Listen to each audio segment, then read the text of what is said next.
Hi guys, welcome back to our YouTube channel banking marathon. ఈరోజు video వచ్చేసి మనకి ఇప్పుడే రీసెంట్గా ఎస్బీఐ పీఓ నోటిఫికేషన్ అయితే రిలీజ్ అయిపోయింది. అసలు అన్ఎక్స్పెక్టెడ్ అని చెప్పుకోవాలి. ఎందుకంటే రీసెంట్గానే ఫైనల్ రిజల్ట్ ఇచ్చేశారు, మళ్ళీ వెంటనే నోటిఫికేషన్ రిలీజ్ చేశారు. సో నోటిఫికేషన్ డీటెయిల్స్ చూద్దాము. ఎప్పుడు అప్లై చేసుకోవాలి, లాస్ట్ డేట్ ఎప్పుడు, ఎన్ని వేకెన్సీస్ ఉన్నాయి ఓవరాల్గా అనేది ఈ వీడియోలో చూద్దాం. Okay, let's start. సో ఇవన్నీ ఇన్స్ట్రక్షన్స్ అండి, మనకి పీడిఎఫ్ వెబ్సైట్లో ఉంటుంది, మీరు ఒకసారి చూసుకోండి. సో నేనైతే ఇప్పుడు ఇంపార్టెంట్ డేట్స్ అండ్ వేకెన్సీస్ గురించి చెప్తాను ఈ వీడియోలో. సో ఇవి వేకెన్సీస్ మనకి regular vacancies and backlog vacancies రెండు కలిపి ఇచ్చారు. టోటల్ వేకెన్సీస్ అయితే 541 ఉన్నాయి. ఓవరాల్ కాంపిటీషన్ ఎస్బీఐ అనేది. సో రెగ్యులర్ వేకెన్సీస్ వచ్చేసి 75 for SC and backlogs vacancies 5. టోటల్గా ఎస్సీ వాళ్ళకైతే 80 వేకెన్సీస్ ఉన్నాయి. ఎస్టీ వాళ్ళకి వచ్చేసి regular vacancies 37 and backlog vacancies 36. Total vacancies వచ్చేసి ఎస్టీ కేటగిరీకి 73 అండ్ ఓబీసీకి వచ్చేసి ఓన్లీ రెగ్యులర్ వేకెన్సీసే ఇచ్చారు 135. బ్యాక్లాగ్ అయితే ఇవ్వలేదు, 135 వేకెన్సీస్. ఈడబ్ల్యూఎస్కి అయితే 50 regular vacancies. There is no backlog vacancies for EWS category also. So 50 vacancies. UR అంటే జనరల్ వాళ్ళకి వచ్చేసి 203. మొత్తం కలిపి రెగ్యులర్ వేకెన్సీస్ వచ్చేసి 500 అండ్ బ్యాక్లాగ్ వేకెన్సీస్ వచ్చేసి 41. టోటల్ వేకెన్సీస్ అంటే 541 ఇచ్చారు మనకి. ఏంటంటే కొంతమందికి డౌట్ అవ్వచ్చు, బ్యాక్లాగ్ వేకెన్సీస్ ఏంటంటే లాస్ట్ ఇయర్ ఫిల్ చేయని వేకెన్సీస్ని మనకి ఈ నోటిఫికేషన్లో అయితే ఇస్తారు. సో వాటిని బ్యాక్లాగ్ వేకెన్సీస్ అని అంటారు. సో లాస్ట్ ఇయర్తో పోలిస్తే ఇయర్ వేకెన్సీస్ మళ్ళీ తక్కువే ఉన్నాయి. 2024లో ఇచ్చిన నోటిఫికేషన్లో 800+ ఏమి ఉన్నాయి, బట్ ఇయర్ ఇంకా తక్కువే ఉన్నాయి, 541 ఉన్నాయి. ఎస్బీఐ అనేది ఓవరాల్ కాంపిటీషన్ అండి. సో ఎగ్జామ్ కూడా మనకి 3 స్టేజెస్ ఉంటుంది. Prelims, mains and interview and group discussion కూడా ఉంటుంది. సో మనకి ఇంపార్టెంట్ డేట్స్ చూద్దాం. ఇక్కడ ఆన్లైన్ రిజిస్ట్రేషన్ అనేది అప్లికేషన్ అప్లై చేసుకోవడానికి 24th జూన్ నుంచి 14 జూలై వరకు అప్లై చేసుకోవచ్చు. పేమెంట్ కూడా అంతే, 24th జూన్ నుంచి 14th జూలై వరకు ఉంటుంది application fee. Preliminary exam letters వచ్చేసి 3rd or 4th week of జూలైలో రిలీజ్ చేస్తారు మనకి. ఎగ్జామ్ కూడా అంతే, July end or August first వీక్న ఉంటుంది. రిజల్ట్ వచ్చేసి ఆగస్ట్ ఆర్ సెప్టెంబర్లో రిలీజ్ చేస్తారు. మెయిన్ ఎగ్జామ్ కాల్ లెటర్ కూడా అంతే, August or September 2025 call letter release చేస్తారు. మెయిన్స్ ఎగ్జామ్ వచ్చేసి మనకి సెప్టెంబర్ 2025 ఉంటుంది. మీకు ఇక్కడ డిస్ప్లే అవుతుంది కదా, చూడండి. అలాగే రిజల్ట్స్ కూడా సెప్టెంబర్ ఆర్ అక్టోబర్లో వచ్చేస్తాయి మనకి. గ్రూప్ ఎక్సర్సైజ్ ఫైనల్ రిజల్ట్ వచ్చేసి మనం నవంబర్ ఎండింగ్ ఆర్ డిసెంబర్లో కల్లా ఎక్స్పెక్ట్ చేసేయచ్చు. అంటే ఇయర్ ఎండింగ్ కల్లా జాయినింగ్స్ కూడా అయిపోతాయి ఎస్బీఐ పీఓ. అంటే షాక్ అండి ఇదంతా. ఇప్పుడు ఎలిజిబిలిటీ క్రైటీరియా చూద్దాం. ఏజ్ లిమిట్ వచ్చేసి not below 21 years and not above 30 years. As on 1/4/2025కి 21 years బిలో ఉండకూడదు, అలాగే 30 years అబోవ్ ఉండకూడదు. ఇక్కడ మనకి ఏజ్ రిలాక్సేషన్ కూడా ఇస్తారు. అదర్ అంటే ఓబీసీ నాన్ క్రిమినల్ లేయర్ వాళ్ళకి వచ్చేసి 3 years ఉంటుంది age relaxation.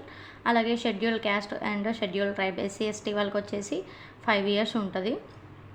Persons with benchmark PWBD వాళ్ళు ఉంటారు కదా, వాళ్ళకి UR or general or EWS వాళ్ళకైతే 10 years, ఓబీసీ వాళ్ళకైతే 13 years అండ్ ఎస్సీ ఎస్టీ వాళ్ళకైతే 15 years ఉంటుంది. ఎక్స్ సర్వీస్ మ్యాన్స్కి అయితే 5 years ఉంటుంది. సో ఇవ్వండి. ఎసెన్షియల్ అకాడమిక్ క్వాలిఫికేషన్ వచ్చేసి డిగ్రీ, గ్రాడ్యుయేషన్ పాస్ అయి ఉండాలి. సో ఇదండి నోటిఫికేషన్. సో అసలు అయితే మనం ఎక్స్పెక్ట్ చేయలేదు నోటిఫికేషన్ వస్తుంది అని చెప్పేసి, బట్ ఏంటంటే సర్ప్రైజ్ బ్యాంక్ ఆఫ్ ఇండియా అంటే ఎస్బీఐ కాబట్టి సో నోటిఫికేషన్ అయితే రిలీజ్ చేశారు. సో సెలక్షన్ ప్రొసీజర్ చూద్దాం ఒకసారి. మనకి చెప్పాను కదా 3 stages ఉంటుందని. ఎప్పుడు ఎస్బీఐకి ఇవి ప్రిలిమ్స్ వచ్చేసరికి నార్మల్గానే English language, quant and reasoning ఉంటుంది. సో ఈ లాస్ట్ ఇయర్ నుంచి క్వశ్చన్స్ అనేవి చేంజ్ చేసేసారు. ఇంగ్లీష్ వచ్చేసి 40 questions, quant 30 questions and reasoning 30 questions. Total marks వచ్చేసి 100. సెక్షనల్ టైమింగే 20 minutes వచ్చేసి ఇంగ్లీష్కి 20 minutes, quant 20 minutes and reasoning 20 minutes. Total 1 hour time duration. ప్రిలిమ్స్కి వచ్చేసరికి సెక్షనల్ కట్ ఆఫ్ అయితే లేదు, బట్ మెయిన్స్కి వచ్చేసరికి సెక్షనల్ కట్ ఆఫ్ అయితే ఉంది. ఎస్బీఐ పీఓకి లాస్ట్ ఇయర్ నుంచే తీసుకొచ్చారు ఆ ప్రొసీజర్ని.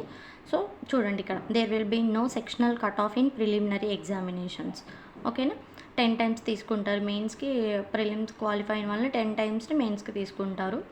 సో మెయిన్స్ ఎగ్జామినేషన్ వచ్చేసరికి మనకి reasoning and computer aptitude 40 questions 60 marks ఉంటుంది. 50 minutes time duration. And data analysis and interpretation వచ్చేసి 30 క్వశ్చన్స్ ఉంటాయి, 60 marks, 45 minutes time duration. And general awareness and economic banking knowledge వచ్చేసరికి 60 questions ఉంటే 60 marks, 45 minutes. And English language వచ్చేసరికి 40 questions 20 marks and 40 minutes. So టోటల్గా 170 questions ఉంటాయి, 200 marks, 3 hours.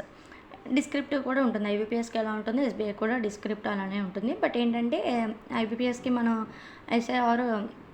SA writing and letter writing రాయాలి. ఏబీపీఎస్కి. SBI కూడా అంతే ఉంది. బట్ లాస్ట్ ఇయర్ నుంచి ఏం చేంజెస్ అయితే చేశారు. Communication skills, that means emails, reports, situation analysis రాయాలి, లేకపోతే ఒక ప్రెసిస్ రైటింగ్ అని ఉంటుంది, అవి ఇచ్చారు. 3 క్వశ్చన్స్ ఉంటాయి, 50 మార్క్స్, 30 మినిట్స్ డ్యూరేషన్. మొత్తం మ్యాక్సిమం మార్క్స్ వచ్చేసరికి 250 మార్క్స్కి ఉంటుంది ఎగ్జామ్ అనేది. సో ఇక్కడ ఏంటంటే సెక్షనల్ కట్ ఆఫ్ అనేది చెప్పాను కదా, మెయిన్స్ ఎగ్జామ్కి సెక్షనల్ కట్ ఆఫ్ ఇచ్చాడు. Each candidate will score to minimum scores in each test. Minimal marks అని ఎస్బీఐ వాళ్ళు ఏదో పెడతారు కదా, ఆ మినిమల్ మార్క్స్ అయితే క్లియర్ చేసి ఉండాలి. పెనాల్టీ వచ్చేసి 1/4 0.25 ఎప్పుడు ప్రతి ఎగ్జామ్కి జరిగినట్టే. అలాగే ఇక్కడ ఫేజ్ 3 వచ్చేసి మనకి సైకోమెట్రిక్ టెస్ట్, అంటే 3 టైప్స్ ఉంటాయి ఇక్కడ. Psychometric test and group exercise and personal interview. ఇక్కడ ఏంటంటే సైకోమెట్రిక్ టెస్ట్కి మ్యాక్సిమం మార్క్స్ వచ్చేసి 20, ఇంటర్వ్యూకి 30, టోటల్ 50 మార్క్స్ ఉంటుంది. సో ఫైనల్ సెలెక్షన్ అనేది దీని తర్వాత ఇస్తారు. మొత్తం మెయిన్ ఎగ్జామ్ వచ్చేసి మ్యాక్సిమం మార్క్స్ 250, నార్మలైజర్ చేస్తే 75 రావాలి. గ్రూప్ ఎక్సర్సైజ్ 50 కదా, సో నార్మలైజర్ చేస్తే 25 మార్క్స్. టోటల్ 300 మార్క్స్కి మనకి 100 మార్క్స్ రావాలి నార్మలైజేషన్ అయిపోయిన తర్వాత. సో ఇదండి ఎగ్జామ్ సెంటర్స్ వచ్చేసరికి మనకి ఎక్కడైనా పెట్టేసుకోవచ్చు మనం, అంటే ఏ స్టేట్లో అయినా రాయొచ్చు, కంట్రీ కాంపిటీషన్ కాబట్టి మనకి నియర్ సెంటర్స్లో పెట్టుకోవచ్చు. సో ఎగ్జామినేషన్ ఫీజు చూద్దాం.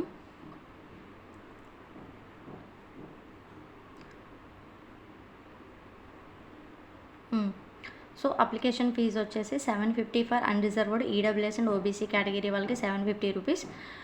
ఎస్సీ ఎస్టీ పీడబ్ల్యూడి వాళ్ళకి మాత్రం ఎలాంటి ఫీజు ఉండదు, నిల్, 0 ఫీజుతో అప్లై చేసుకోవచ్చు అప్లికేషన్ అనేది.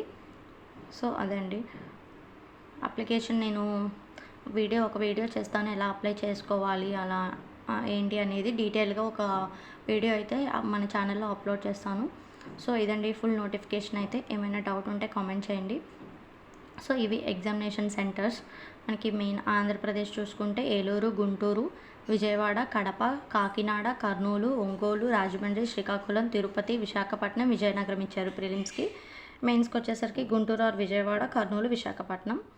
అండ్ తెలంగాణ చూసుకుంటే హైదరాబాద్, కరీంనగర్, ఖమ్మం, వరంగల్ ప్రిలిమ్స్కి. మెయిన్స్కి వచ్చేసరికి హైదరాబాద్ అండ్ ఖమ్మం 2 ఇచ్చారు. కర్ణాటక వచ్చేసి Belgaum, Bengaluru, Dharwad or Hubli or Mangalore, Mysore, Shivamogga and Udupi ఇవి వచ్చేసరికి ప్రిలిమ్స్కి. మెయిన్స్కి వచ్చేసరికి బెంగళూరు, ధార్వాడ్ ఆర్ హుబ్లీ అండ్ బెంగళూరు ఇవి సెంటర్స్. సో ఇవ్వండి, ఏమైనా డౌట్స్ ఉంటే కామెంట్ చేయండి. బాగా ప్రిపేర్ అవ్వండి. Please subscribe my YouTube channel banking marathon for more updates. Thank you all.